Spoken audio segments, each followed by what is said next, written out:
신의 손? 꼴딱꼴딱 숨 넘어가는 사람도 메스 하나로 뚝딱 살려낸 사람 뭐라나. 혈압 떨어지잖아, 이 X야! 어제는 출혈이 안 잡히는데요? 기관자분 고혈압 있으셔? 고혈압 있으시고요. 고혈압 BP 얼마야? BP 120에 80입니다. 아스피린 중단은? 아스피린 중단하셨고요. 출혈량이 많은 거는 동맥 쪽인데 두개동맥 쪽 빼내자. 바이크랩 포제로.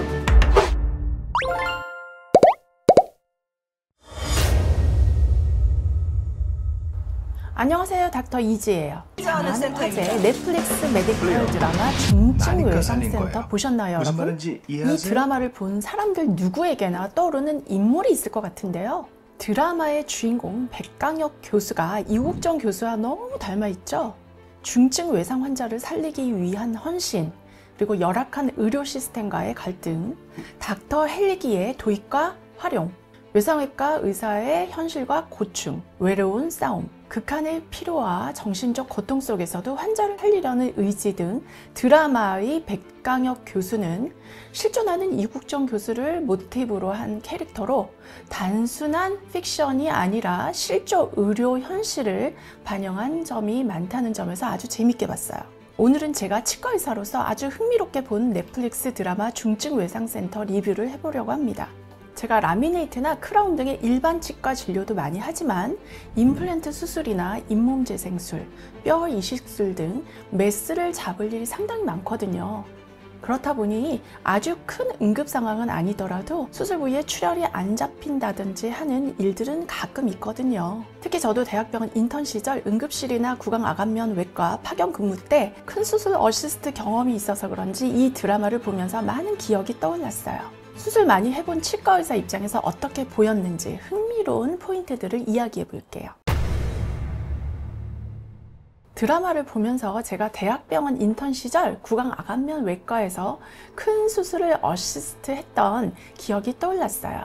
수술실에서 첫 번째로 맡았던 일은 기본적인 지혈과 기구 전달이었는데 그때의 긴장감이 아직도 생생합니다.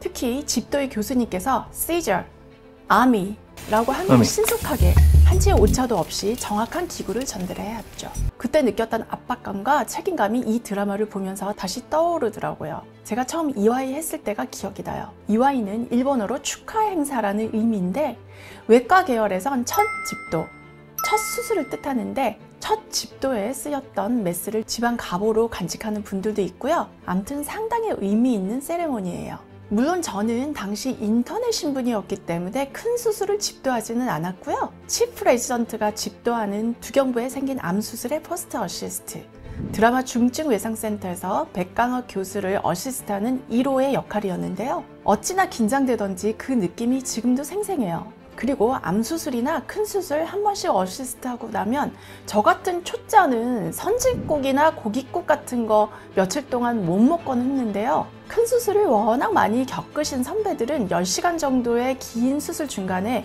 막간을 이용해서 수술방에서 나가서 끼니를 때울 때가 있거든요. 그렇게 피가 범벅된 수술을 하다가도 전혀 거리낌 없이 선짓국 한 사발씩 들이키는 모습을 보고 충격을 받았던 기억도 있어요.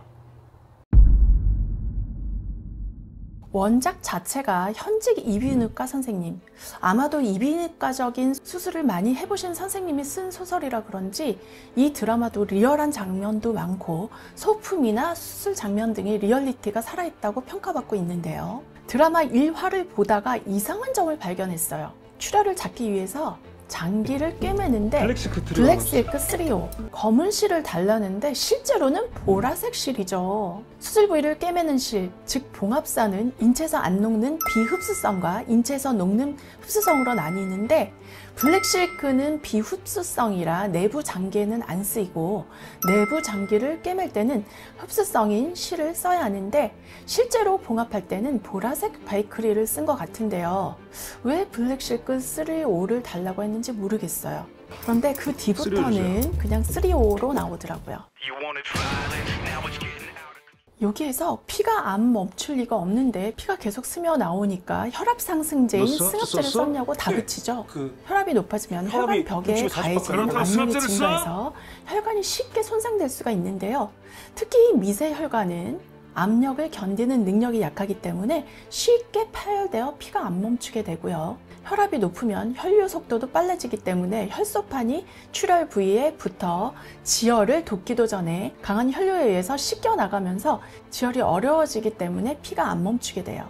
실제로 저희 치과에서도 임플란트 수술을 하다가 아스피린 같은 혈전 용해제를 드시지도 않는데 유난히도 수술 중에 출혈이 많으신 분들 중에 고혈압을 앓고 계신 분들이 많고요. 환자 본인이 고혈압인 줄 모르고 계셨다가 수술 중에 유난히도 지혈이 안 돼서 내과 가셔서 고혈압을 확인하고 오시라면 여지없이 고혈압 진단받고 오시는 분들이 상당히 많습니다. 과다출혈 장면인데요. 치과에서는 그래도 이 정도로 피가 안 멈추는 경우는 드물긴 한데요. 간혹 아래턱 사랑니 발치나 임플란트 수술 시에 하치조 신경 근처나 윗턱 입천장 부위 구개동맥 부위에서 출혈이 발생하면 지혈이 어려워요.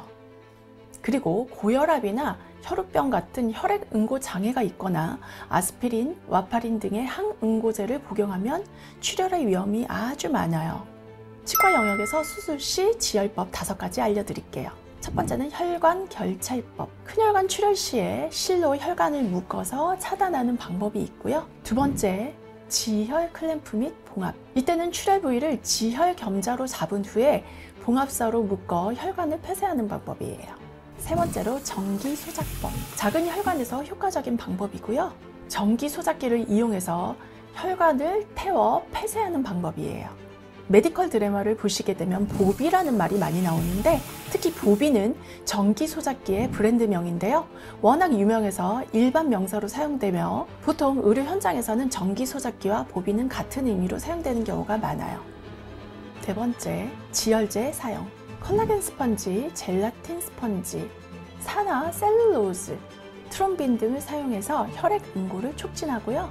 다섯 번째, 거즈나 솜을 이용해서 직접 압박해서 출혈을 멈추는 압박지혈법 등이 있어요. 이번에는 사랑니 발치 등 발치나 임플란트 수술 후에 출혈이 멈추지 않을 때 응급실에 가지 않고 집에서 시도할 수 있는 지혈법 5가지를 알려드릴게요. 첫 번째, 거즈를 이용한 압박지혈. 멸균 거즈를 출혈 부위에 놓고 2-30분 정도 강하게 물고 있거나 거즈를 출혈 부위에 손가락으로 꾹 5분 내지 10분 정도 누르고 있으면 지혈 효과가 좋아요. 두 번째는 얼음 찜질. 출혈 부위와 가까운 볼이나 턱 쪽에 얼음 주머니나 냉찜질 팩을 15 내지 20분간 대면 혈관이 수축해서 출혈이 줄어들어요. 세 번째, 머리를 높게 유지하기. 눕지 말고 머리를 심장보다 높게 유지하면 혈압이 낮아져서 출혈이 줄어들고 잘 때도 높은 베개를 사용하는 게 좋아요. 네 번째, 출혈을 악화시키는 행동 피하기.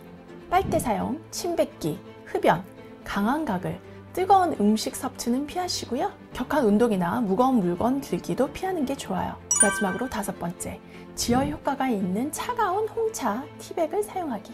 홍차에는 탄닌산이 있어서 지혈 효과가 있기 때문에 미지근하게 적신 홍차 티백을 출혈 부위에 올려두고 가볍게 물고 있으면 도움이 돼요. 그렇지만 이런 행동들을 했는데도 만약 3-4시간 이상 지속적으로 피가 난다면 응급실을 방문하는 게 안전합니다. 오늘은 화제의 드라마 중증외상센터를 리뷰해봤어요. 특히 저는 치과 의사지만 대학병원 인턴 시절 수술 어시스트를 하면서 외상 환자를 치료하는 의료진들의 헌신을 가까이에서 본 적이 있어요. 중증외상센터나 응급실에서 일하는 의료진들은 단순히 의술만이 아니라 극한의 상황에서 환자의 생명을 지키기 위해 싸우는 전사라고 생각합니다. 환자를 살리기 위해 단 몇 초 안에 결정을 내려야 하는 그들의 노력과 희생은 정말 존경받아 마땅하다고 느껴요. 앞으로도 의료 관련 흥미로운 주제들을 다뤄볼 테니 좋아요와 구독 잊지 마시고요. 궁금한 점이나 리뷰를 원하는 드라마나 영화가 있으면 댓글로 남겨주세요. 그럼 저는 다음에 뵐게요.